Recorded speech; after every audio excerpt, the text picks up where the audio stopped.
अस्सलाम वालेकुम dear viewers, I hope you are doing well. Dear viewers, जैसे कि आपको पता है कि हमने ZTBL इंटरव्यू प्रिपरेशन के हवाले से एक सीरीज़ का आगाज़ किया था और उसमें हमने कुछ क्वेश्चंस को डिस्कस किया था। हर वीडियो में हमने एक या दो क्वेश्चन को डिस्कस किया है और आपने उन वीडियोस को वॉच किया भी होगा। अगर नहीं किया तो आप उनको ज़रूर वॉच करें, क्योंकि उन वीडियोस के अंदर मैंने बहुत ही इंपॉर्टेंट जो क्वेश्चंस हैं जो इंटरव्यू में पूछे गए हैं उनको डिस्कस किया है। और अगर आप उनको एक दफ़ा देख लेते हैं तो आपको जो है वो बहुत अच्छे से आइडिया हो जाएगा कि आपने इंटरव्यू में इसका आंसर किस तरह से करना है।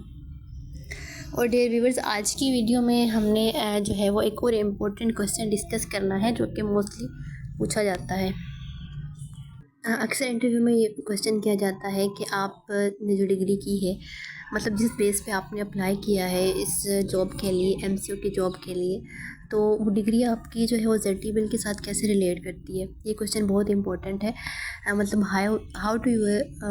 How to relate your degree with ZTBL, यानी कि आपका जो ग्रेजुएशन है, जिस डिग्री में जो आपका सब्जेक्ट है वो किस तरह से इस जॉब के रिलेवेंट है, ZTBL के रिलेवेंट है। तो इसका आंसर जो है वो आपने जो है वो कुछ पॉइंट्स को ऐड करना है। अगर आप जो है वो बोटनी ग्रेजुएट हैं तो आपने उसमें जो है वो आंसर देना है कि आपके पास जो है वो कुछ एग्रीकल्चर का नॉलेज है, क्योंकि बोटनी जो है वो बेसिकली स्टडी ऑफ प्लांट है। और जब आप स्टडी ऑफ प्लांट कर लेते हैं तो उसमें आप जो है वो प्लांट्स को हर तरह से जो है वो देखते हैं, यानी कि प्लांट डिजीज़ को भी आप स्टडी करते हैं। इस तरह से जो है वो क्रॉप बायोलॉजी को, ठीक है, प्लांट फिजियोलॉजी को, इन्वायरमेंटल बायोलॉजी को, डिफरेंट आस्पेक्ट से जो है वो आप उसको स्टडी करते हैं।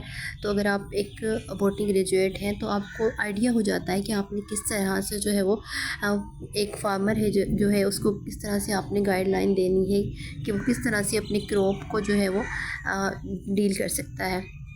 इस तरह से आपको जो है वो एग्रीकल्चर नॉलेज होता है। दूसरा जो है आपको पता होता है क्रॉप बायोलॉजी का, प्लांट डिजीज़ के बारे में पता होता है, आपको इन्वायरमेंटल सस्टेनेबिलिटी का आपको आइडिया होता है। इसके अलावा आप एक अच्छे एडवाइजरी रोल जो है प्ले कर सकते हैं। आप फार्मर्स को जो है वो अच्छी एडवाइस दे सकते हैं किस हवाले से, यानी कि अपनी क्रॉप को वो किस तरह से डील करें। इस हवाले से आप उनको अच्छे आइडियाज़ दे सकते हैं, आप अच्छे तरीके से उनके साथ कम्युनिकेशन कर सकते हैं as a botany graduate.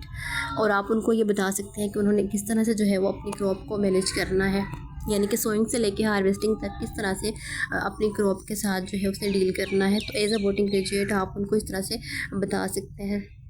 Then अगर आप फ़िज़िक्स के स्टूडेंट हैं तो आपने अपनी फ़िज़िक्स की जो डिग्री है उसको इसके साथ रिलेट करना है। आपने कुछ पॉइंट्स को अपने माइंड में रखना है और उसको जो है वो ज़रूर जाके वहाँ पे बोलना है जब आपसे वो कहते हैं कि आप अपनी डिग्री को रिलेट करें ZTBL के साथ। तो अगर आप फ़िज़िक्स के स्टूडेंट हैं तो आपने इस तरह से डिग्री को रिलेट करना है कि एज़ अ फ़िज़िक्स स्टूडेंट मुझे नॉलेज है कि मैं उनको बता सकता हूँ फार्मर्स को कि जो रिन्यूएबल एनर्जी सोर्सेज हैं वो कौन से हैं। यानी कि उसको पता होता है कि कौन से जो है वो एनर्जी के सोर्सेज रिन्यूएबल है, लाइक जैसे कि सोलर जो सिस्टम है, यानी कि सोलर ट्यूबवेल वगैरह के बारे में उसको नॉलेज होता है फिज़िक्स स्टूडेंट को। एंड वाटर रिसोर्स मैनेजमेंट किस तरह से करनी है। एग्रीकल्चर मशीनरी के बारे में उसको पता होता है, जैसे कि वो थर्मोडायनेमिक्स को स्टडी कर चुका होता है तो उसको इन चीज़ों का पता होता है। एग्रीकल्चर इंस्ट्रूमेंट जिससे सोयल की जो मतलब ह्यूमिडिटी होती है उसको मेजर करने के लिए, pH मालूम करने के लिए कुछ इंस्ट्रूमेंट यूज़ होता है, तो उनका जो है वो फिज़िक्स वालों को ज़्यादा आइडिया होता है। इस तरह से आपने अपनी डिग्री को इसके साथ रिलेट करना है।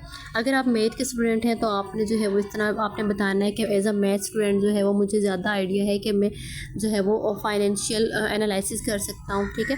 तो आपने ये पॉइंट ऐड कर देना है। इसके अलावा आपने जो है वो सेकेंड पॉइंट आपने बताना है कि आपके पास जो है वो एग्रीकल्चर इकोनॉमी को आप ज़्यादा अच्छे से अंडरस्टैंड कर सकते हैं, ठीक है। कुछ पॉइंट्स आपने जो है वो अपनी अपनी डिग्री के रिलेटेड लिख लेने हैं और वो आपने जो है वो बताने हैं अगर आपसे ये क्वेश्चन किया जाए। इसके लिए आपको रिस्क मैनेजमेंट का पता है, ये चीज़ें आपने ज़रूर मेंशन करनी है। और अपनी अपनी डिग्री के रिलेटेड चाहे आप किसी भी सब्जेक्ट के हैं तो आप इसको जो है वो इस क्वेश्चन को ज़रूर प्रिपेयर करें, क्योंकि ये क्वेश्चन जो है वो बहुत इंपॉर्टेंट है और ज़रूर पूछा जाता है। I thank you for watching. Please like and subscribe my channel. अल्लाह हाफिज़।